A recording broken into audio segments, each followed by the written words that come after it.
Good morning વિદ્યાર્થી મિત્રો. ધોરણ 8 વિષય હિન્દી. માં કહ એક કહાની એટલે કે કહાની એટલે વાર્તા, કહ એટલે એક, કે માં એક વાર્તા કહે. એના લેખક છે मैथिली शरण गुप्त. राष्ट्रकवि मैथिली शरण गुप्त का जन्म सन 1886 में चिरगांव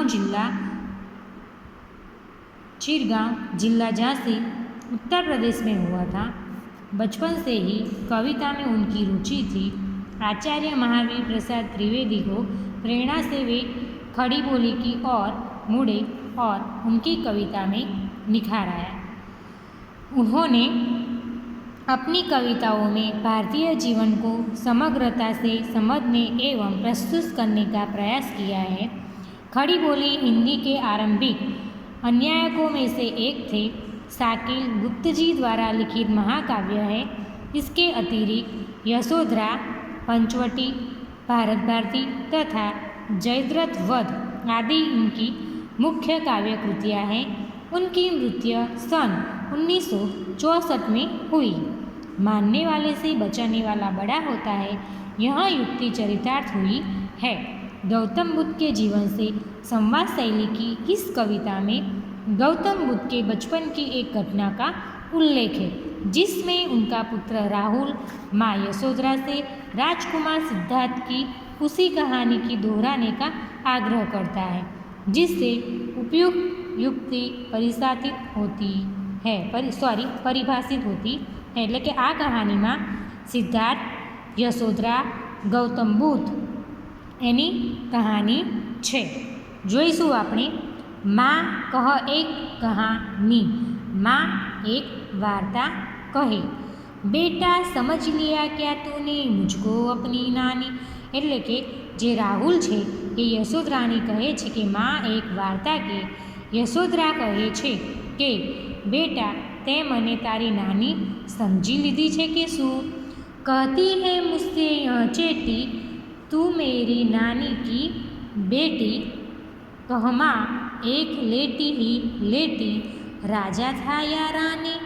माँ कह एक कहानी. આ દાસી મને કહે છે કે તું મારી નાનીની દીકરી છે, એટલા માટે માં વાર્તા સંભળાવો.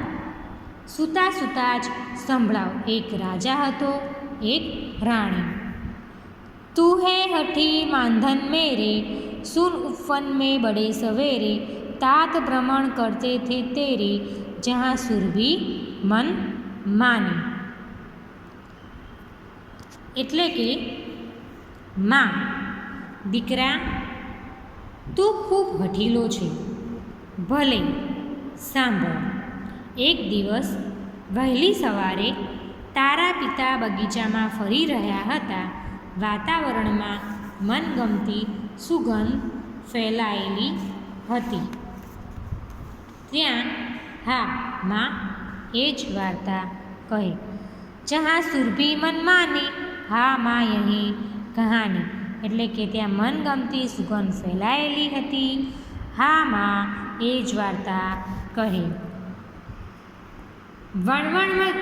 वणवणम के फूल खिले थे जलमल कर जिन बिंदु झूले थे हल्के जो के हिल मिले थे लहराता था पानी. એટલે કે અહીંયા એ કહેવા માગે છે કે બગીચામાં ભાત ભાતના રંગોના ફૂલ ખીલ્યા હતા. તેમના પર ઝાકળના બિંદુ ચમકી રહ્યા હતા. હવાની ધીમે ધીમે લહેરથી ફૂલ હાલી રહ્યા હતા. તેમના પર પાણી લહેરાતું હતું. લહેરાતા થા પાણી. હા હા યહી કહાની. રાહુલે પૂછ્યું, શું તેમની પર પાણી લહેરાતું હતું? હા માં, મારે આ જ વાર્તા સાંભળવી છે.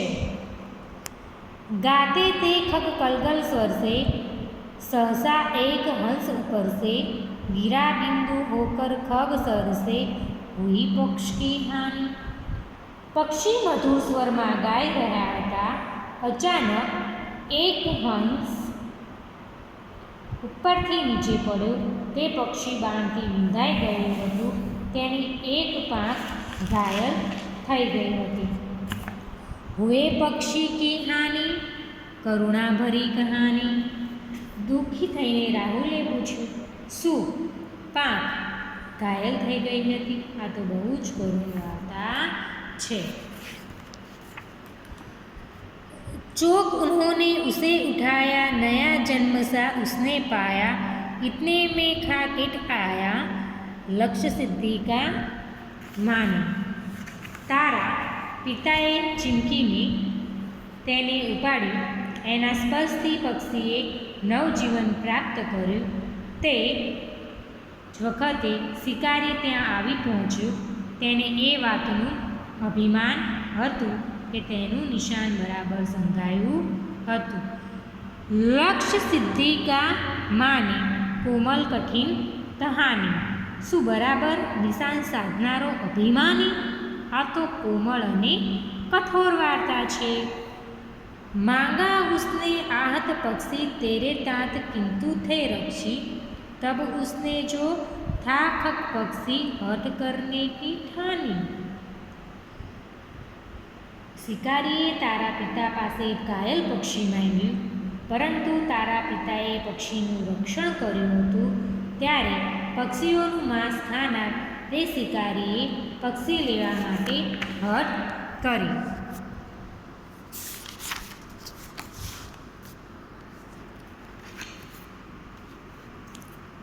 हट करने से ठानी अब बढ़ी चली कहानी।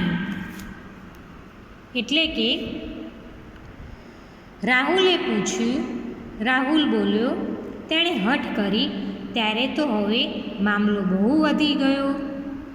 हुआ विवाद सदै निर्दय में, उभय आग्रही थे स्वयं विषय में, गई बात तब न्यायालय में, सुनी सभी ने जानी। આમ સદય અને નિર્દય બંને વચ્ચે વિવાદ થવા લાગ્યો। બંને પોતપોતાની વાત પર અડી ગયા હતા। ત્યારે વાત ન્યાયાલયમાં પહોંચી। ત્યાં સૌએ આ વાત સાંભળી અને બધા સમજ્યા। સુની સભીને જાની વ્યાપક હુઈ કહાની। રાહુલે પૂછ્યું, શું સૌએ વાત સાંભળી અને બધા આ વાત સમજ્યા? ત્યારે તો આ વાત ચારે બાજુ ફેલાઈ ગઈ। राहुल तू निर्णय कर इसका, न्याय पक्ष लेता है किसका, कह दे निर्भय जय हो जिसका, सुन लूँ तेरी बानी।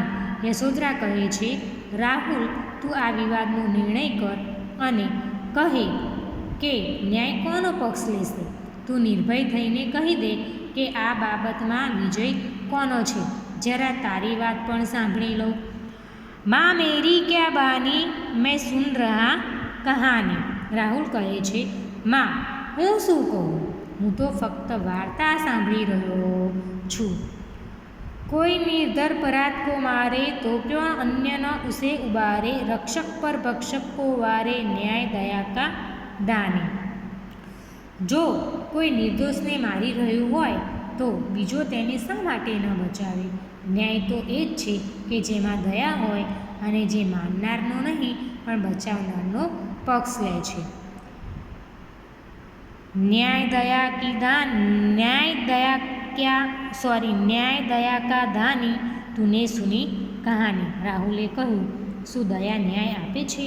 યશોધરા બોલી, તું ખરેખર વાર્તા સમજ્યો છે। અહીંયા શબ્દાર્થ છે કે સુરભી તો સુગંધ, ઝલમલ એટલે ચમક, શર એટલે તીર, પક્ષ એટલે પંખ, આખેટક એટલે શિકારી, आहत એટલે ચોર, ચોટ ખાયા હોવા। અહીંયા આપણે એના જે પણ કોઈ સ્વાધ્યાય છે એ થોડુંક જોઈશું કે राहुल के पिताजी कहाँ भ्रमण कर रहे थे और कब? तो राहुल के पिताजी बड़े सवेरे बगीचे में भ्रमण कर रहे थे। आगर छे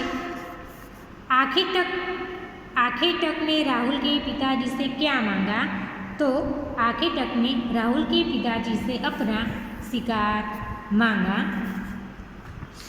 पछी छे उपवन की शोभा कैसी थी? तो उपवन में तरह तरह के रंगों वाले फूल खिले थे। उन फूलों पर ओस की बूंदें चमक रही थी। हवा की हल्की झोंकों से जब वे बूंदें एक दूसरे से मिलती थी तब उनमें लहर सी उत्पन्न हो जाती थी। फूलों की सुगंध सारे उपवन में फैली हुई थी। पेड़ों पर बैठे पक्षी कलकल स्वर में गा रहे थे। इस प्रकार सुबह के समय उपवन की शोभा अत्यंत मनोहर थी। माँ से कहानी सुनकर पुत्र ने क्या निर्णय सुनाया? पुत्र छोटा था पर बुद्धिमान था। माँ से कहानी सुनकर उसे पक्षी की प्रति सहानुभूति उत्पन्न हुई। उसने कहा कि यदि कोई किसी निर्दोष को मारे तो दूसरा उसे क्यों न बचाए। न्याय में दया की भावना होनी चाहिए, इसलिए रक्षक हमेशा भक्षक से बड़ा होता है। આગળ છે વિદ્યાર્થી મિત્રો, અહીંયા જે આપણો પાઠ છે તે પૂરો થાય છે અને प्रस्तुत कथा काव्य का शाल लिखे तो राजकुमार सिद्धार्थ तप करने के लिए घर बार छोड़कर वन में चले गए थे। उनकी पत्नी का नाम यशोधरा था। राहुल उनका पुत्र था।